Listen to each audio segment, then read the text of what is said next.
क्या ये वाकई में सच है? क्या समय में यात्रा करना संभव है?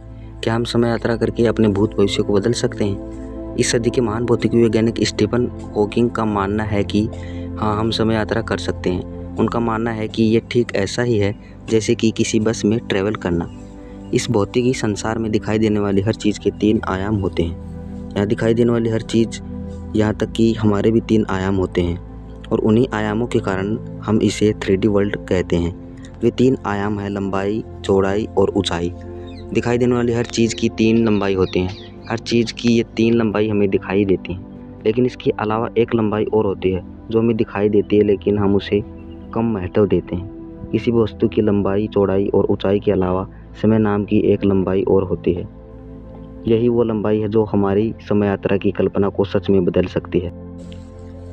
ये तो आप सभी जानते होंगे कि हर किसी चीज़ की एक उम्र होती है।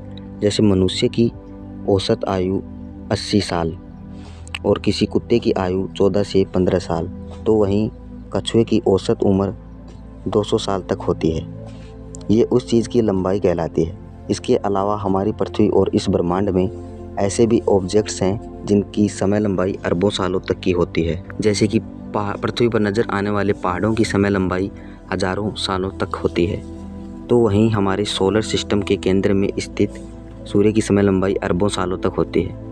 अब हम समय लंबाई यानी कि किसी भी चीज़ के चौथे आयाम के बारे में समझ तो गए हैं, लेकिन अब सवाल ये है कि चौथा आयाम यानी कि समय लंबाई पृथ्वी पर या हमारे दैनिक जीवन में भी होती है या नहीं।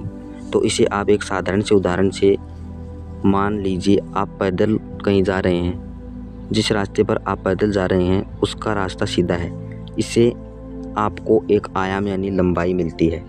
अब आपके रास्ते में एक घुमाव आता है और आप उस घुमाव में घूम जाते हैं। अब आपकी यात्रा में एक आयाम और जुड़ गया है जिसे चौड़ाई कहते हैं। तो लगातार चलते चलते आपका रास्ता अब पहाड़ों से होकर जाता है। अब आप जैसे ही पहाड़ की चढ़ाई करते हैं, ठीक उसी समय आपकी यात्रा में एक आयाम और जुड़ जाता है। आपकी यात्रा में अब ऊंचाई भी जुड़ जाती है। तो अब हमारी यात्रा इन्हीं तीनों आयामों में पूरी हो जाती है। अब समस्या ये है कि हम समय यात्रा की लंबाई में यात्रा कैसे करें। तो इस सवाल का अभी तक सही उत्तर नहीं मिल पाया है। धन्यवाद।